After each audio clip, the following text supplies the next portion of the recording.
मेहनत की थी, मुशक्कत की थी, कमाई की थी।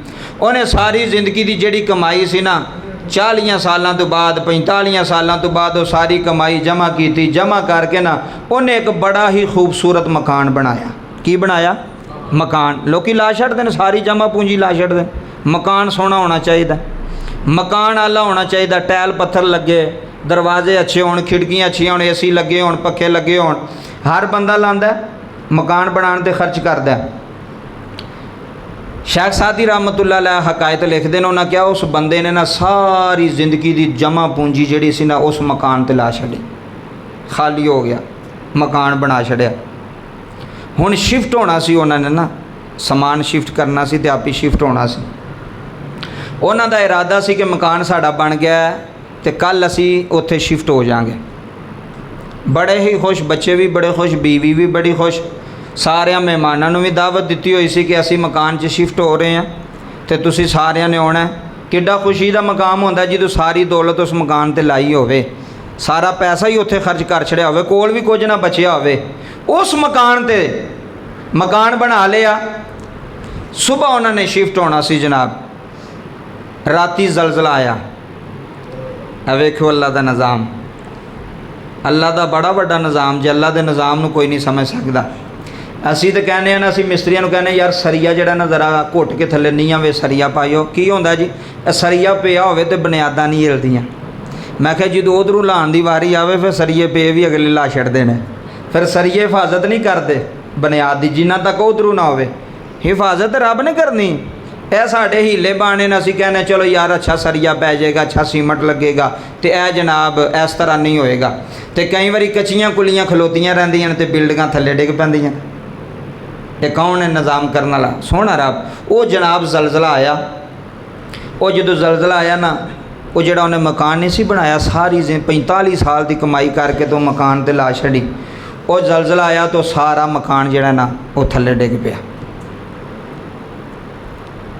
हुण की बीती होनी उस बंदे ते, जिहदी सारी जिंदगी की कमाई एक मकान ते लगी होवे ते मकान भी चंद सैकड़ों में ज़मीन बोस हो जाए, हर चीज़ गर्क तबाह हो जाए।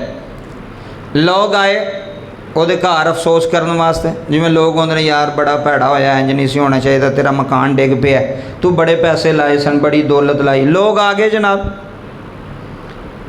कई तो वाकई दिलों आए तो कई तमाशबीन भी आ जाते हैं, तमाशा वेखण वाले भी लोग बड़े होंदे ने ना जी, वो भी सारे इकट्ठे हो गए। जो लोग आए ना तो उन्हें जनाबे वाला एक बर्तन के अंदर मठियाई फड़ी होवे तो मठियाई लिया के तो कहन लगा जी आ खाओ मेरी तरफों। उन्हें आख्या भी तेरा दिमाग नहीं ठीक है, तेरा इन्ना नुकसान हो गया तो तू मठियाइयाँ पे वंडने, तैनू तो रोना चाहिए सी, तैनू तो परेशान होना चाहिए सी, तैनू तो दुखी होना चाहिए सी भी तेरा सारी जिंदगी की जमा पूंजी खत्म हो गई। हुण अगू फिर तेन 40-45 साल लगने ने इत्थे होण तक, एनी दौलत जमा कर लगे हाँ, तो तेरा तो मकान डिग पिया तो तू मठियाइयाँ पे वंडने। ऐ सुनियो गल ये सबक ही है। उन्हें कहा मैं मठियाई इस वास्ते पे वंडना वा कि मैं अल्लाह का शुक्र अदा करना पिया। की पे करना? की पे करना? अल्लाह का शुक्र अदा पे करना। उन्हें आख्या अल्लाह का शुक्र अदा किवें पे करना? उन्हें कहा साड़ी नीयत सी कल उत्थे शिफ्ट होने की, तो जे असी अज शिफ्ट हो जाते तो मकान में असां भी, सोचने वाले बंदे वास्ते गल है, अकल वाले बंदे वास्ते। उन्हें कहा मैं अल्लाह का शुक्र पे करना, मकान डिग्या, जाना तो बच गई ने ना, और मेरे बच्चे तो बच गए ने ना, मेरी बीवी तो बच गई है, मैं तो बच गया। अगर अल्लाह ना करदा सी शिफ्ट हो गए होंदे, यह जलजला जड़ा एक दिन बाद में आ जाता, यह जड़ा जलजला हुण आया है बाबा जी एक दिन बाद में आ जाता, तो रहना साड़ा भी कख कंडा, रहना साड़ा भी कुछ नहीं सी, असां भी नाल तबाह बर्बाद हो जाना सी। लेकिन मैं शुक्र पे करना, जिंदगी के अंदर ना दो पहलू इंसान दे होंदे ने ऐसे, तवज्जो करियो, जिंदगी के अंदर दो लम्हे ऐसे होंदे ने, उहदे विच तुसां इख्तियार है भी तुसी केड़ी चीज़ लैनी है तो केड़ी नहीं लैनी। एक है शिकायत शिकवा, एक है शुक्र। तवज्जो करियो ज़रा इन्हां दोवां लफ्ज़ां ते, एक शिकवा एक की है, बोलो सारे, एक शिकवा है तो एक शुक्र है। हुण तू दस भी तू रब नाल शिकवा करना चाहना है कि शुक्र करना चाहना है? शिकवा करने वाले ज़्यादा होंदे ने।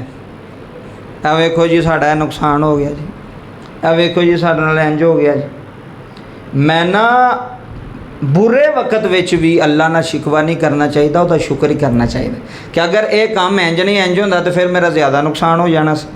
उन्हें कहा मकान तो मेरा तबाह हो गया है जलजले नाल, अगर मकान में मेरी फैमिली शिफ्ट होई होंदी मैं भी उत्थे होंदा, असां तो सारे मर जाना सी, मुक जाना सी। अल्लाह का शुक्र अदा पे करना, मठियाई तां पे वंडना, मौला घर तबाह होया ही साड़ियाँ जानां तो बचा लईयां ने ना। हो सकदा जिहड़ा कोई साडे नाल मामला हो रहा किसी वड्डे नुकसान तो अल्लाह सानू बचा रहा है, किसी वड्डे नुकसान तो अल्लाह महफूज पे रखदा, छोटा जिहा नुकसान दे के छोटी जी आजमाइश विच पा के अल्लाह वड्डी आजमाइश तो सानू बचाना चाहता है। इस वास्ते जिंदगी विच कदी भी अल्लाह नाल शिकवा नहीं करना, अल्लाह नाल शिकायत नहीं करनी। अजी मेरा पुत्र फोत हो गया, कोई गल नहीं, दिता किन्ने सी? उन्हें दिता सी, लै गया, कोई टेंशन नहीं, अल्लाह की इमानत है। मेरे घर में यह नुकसान हो गया, कोई गल नहीं, ये अल्लाह की तरफों मामला हो रहा। तुसू किसी वड्डे नुकसान तो बचना पे, किसी वड्डी आजमाइश तो अल्लाह तेनों बचा रहा है। उन्हें कहा तां मैं शुक्र किया, शिकवा नहीं किया। जिंदगी च गल अपने पल्ले बन लो पक्की, इस जुम्मे की पक्की गल अपने दिल ते बन लैनी है कि जिंदगी च रब नाल शिकवा नहीं करना, अल्लाह नाल शिकायत नहीं करनी, शुक्र करना है। जिंदगी जेड़ा भी लम्हा आवे, या अल्लाह तेरा शुक्र है, बीमार है या अल्लाह तेरा शुक्र है, ठीक है या अल्लाह तेरा शुक्र है।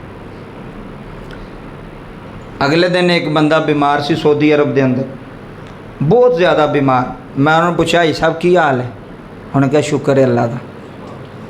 मैं लोग तो इतने आते नहीं, कोई हाल नहीं साडा, असीं तो रुड़ गए हैं, असीं तो तबाह हो गए हैं, असीं तो बर्बाद हो गए हैं।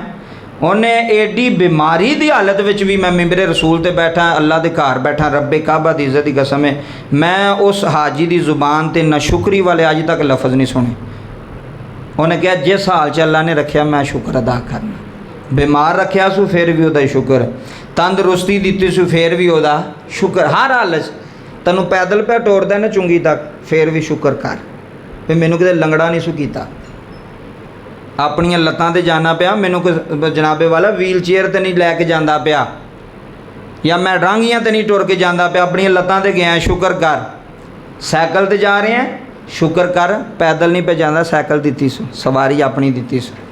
मोटरसाइकिल ते जा रहे हैं, शुक्र कर, साइकिल वाले नाल तू जनाब मोटरसाइकिल ते जा रहे हैं। हर हाल च ओहदा शुक्र, जेड़ा भी जिंदगी च हाल आवे उस हाल में शिकवा नहीं करना, शिकायत नहीं करनी, अल्लाह की ज़ात नाल शुक्र ही करना कि या अल्लाह तेरा शुक्र है जिस हाल च रखे। अगली बात समात फरमाओ। हज़रत वासफ अली वासफ साहब रहमतुल्लाह अलैह, लाहौर दी नगरी दा बेताज